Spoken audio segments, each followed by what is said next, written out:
This is how I made Rengoku's sword guard out of brass and shined it really nicely all the way up to 10,000 grit sandpaper. Alright, so this is the piece of brass that I got. I ordered it online. So I'm just going to go ahead and set up the milling machine so that I can start milling out the pattern. I've got these specific milling bits that work on pretty much all materials, including steel, brass, stainless steel, on this milling machine. However, as the bits work really well, the milling machine does not, as you'll see really soon. So I started setting it up and turned it on, and I started milling it. This only works on the X and Y axis, and as you can see, I'm going around curves. So it did not end up looking the best, to say the least. And since there were a lot of brass chips flying around everywhere, I couldn't really see what was happening. I could just see the outline. So as I'm going around the outline, I noticed that the milling machine was gradually going lower and lower until it almost completely penetrated the brass. It almost went completely through. You can see the different depths. It went quite well until you can see the bulge on the outside.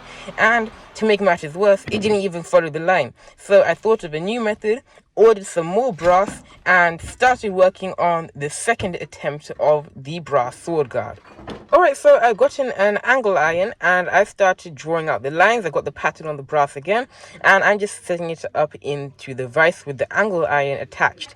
So now I'm plugging in this angle grinder, and I will be cutting off the straight line because this will drastically minimize the amount of material that I have got to work with, making it a lot easier to work with since I don't have a whole lot of extra material just in the way.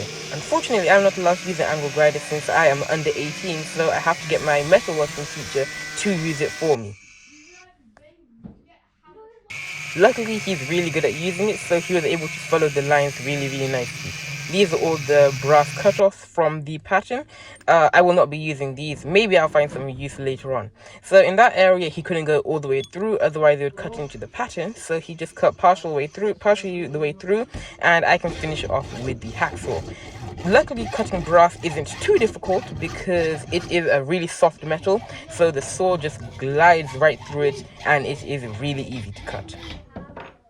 Now I'm taking it out of the vise and I'm going to get ready to start drilling some holes. The holes that I'm getting ready to drill are actually to make my cutting process a lot easier.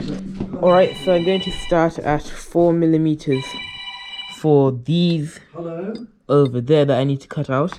This one I'm going to start at 2 millimeters so that it'll be easier to cut out, and then I'll enlarge this hole to 6 or 7 millimeters, and this one at 7 millimeters.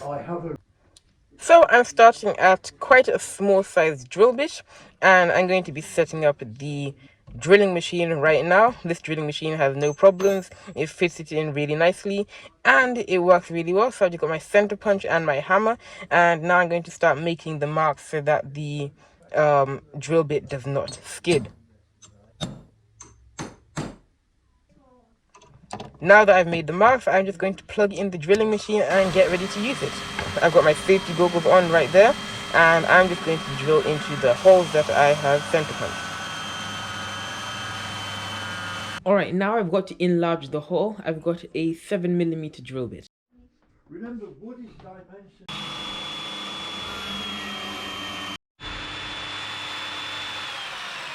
So a lot of these I noticed were straight cuts, so I just used a hacksaw and then I cleaned it up afterwards.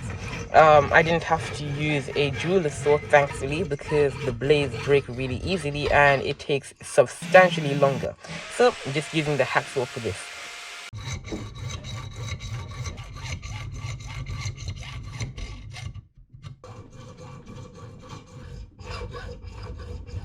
Alright, I finished majority of it. I'm just going to start filing down those areas and using the Dremel to get inside the smaller areas. Firstly though, I'm just going to start filing it down to shape. This is just because I really wanted to at this time start filing it roughly to shape. And now I'm going to get the Dremel This is so that I can sort out the areas in between the cuts that I had made prior, the drill bits and the straight cuts. This Dremel will now work so that I can go across the radius areas a lot easier. I'm also going to be marking out these engravings. These engravings have the pattern of the actual Tsuba from Demon Slayer. Unfortunately though, I didn't really like how it turned out, and I had a plan to fix that, which I'll be showing soon. So there's a broken saw blade in there. I'm just attaching it, and I'm getting ready to cut out the center area right over there. Alright, that's the center area cut out, and it's got roughly to shape. As you can see, the engravings are not exactly the best. It's thicker in some areas, thinner in the others. It doesn't really look that great. So that's the brass Tsuba over there. I started sanding it down. I got a really vicious sander. It's got 60 grit sandpaper, which is really rough. So I just started roughing out the shape using it. Started sanding the surface area, getting rid of those engravings, which made it thinner than I initially thought. Alright, I got rid of the oxidation layer. Also got rid of all the marks I previously made. Now it's super shiny. Not so shiny actually, it's bright. It's very reflective. So is the back part of it. It got so hot that it actually started melting and ripping my gloves. So I'm just going to wait until it cools down completely. Then I can increase the grit. Then once I've increased it enough, then I can do the markings again and increase it all the way up to 10,000. So I got the most of it out, all the engravings from earlier on. Now I can start gradually increasing the grit for this sanding machine. Starting from grit 120. I'm glad we're not part of that.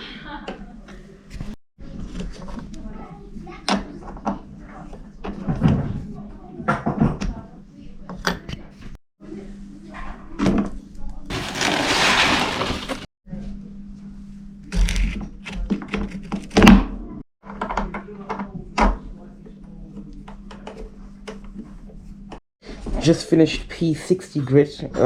This is going to be a really long repetitive process, so I will just get back to you when I've finished and I'm onto the engraving. Alright, this is it so far.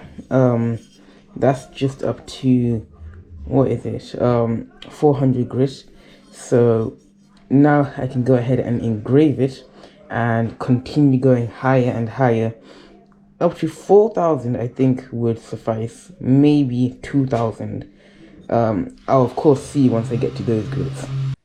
Alright, I finished sanding it down and I've made the markings again in pencil, and now I'm following it with a different Dremel bit. This will make the markings a lot more even and it will look a lot nicer without really ruining the intended appearance. As you can see, that looks really nice. It's not too deep, it's not too shallow, it works really well. Now I've got a lot more of the sanding to make this all even, and then I can polish it after reaching about 4,000 grit.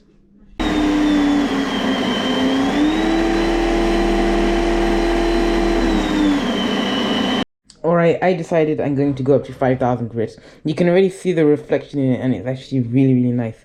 So I'm going to go up to 5,000, polish it, and then I'm going to do that final step that I've been talking about, and it's really going to bring this whole project together. You know, I'm honestly glad I went up to 5k grit. But I think I may go up to 10k, or I might be pushing it because I'm going to be polishing it afterwards. It's actually coming along so nicely. Like, I can see the reflection in it and everything. Let me know if you know any methods to stop oxidation on brass in the comment section down below.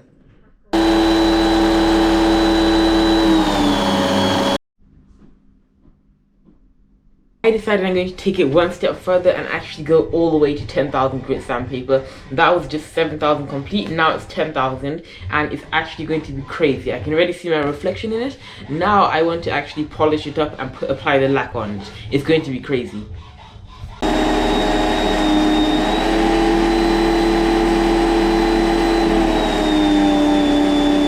Alright, so I have finished sanding up to 10,000 grit sandpaper.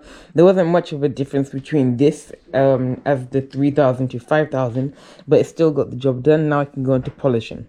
This is the polishing block, this polishing stick. I don't even know what it's called. That's the wheel, and the other side of it is the buffer. So I use half and half.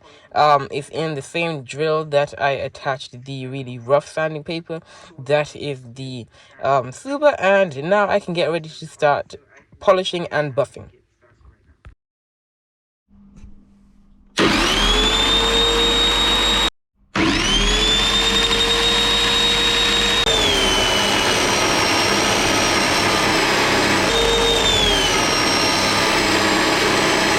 That is it. Don't tell me that this doesn't look absolutely amazing. I'm in love with how it turned out. Let me know if I should make a katana to attach it to. Alright, so that is the end of this video. Please leave a like on this video, subscribe if you're new. Also comment down below what you thought of this video. See you next time.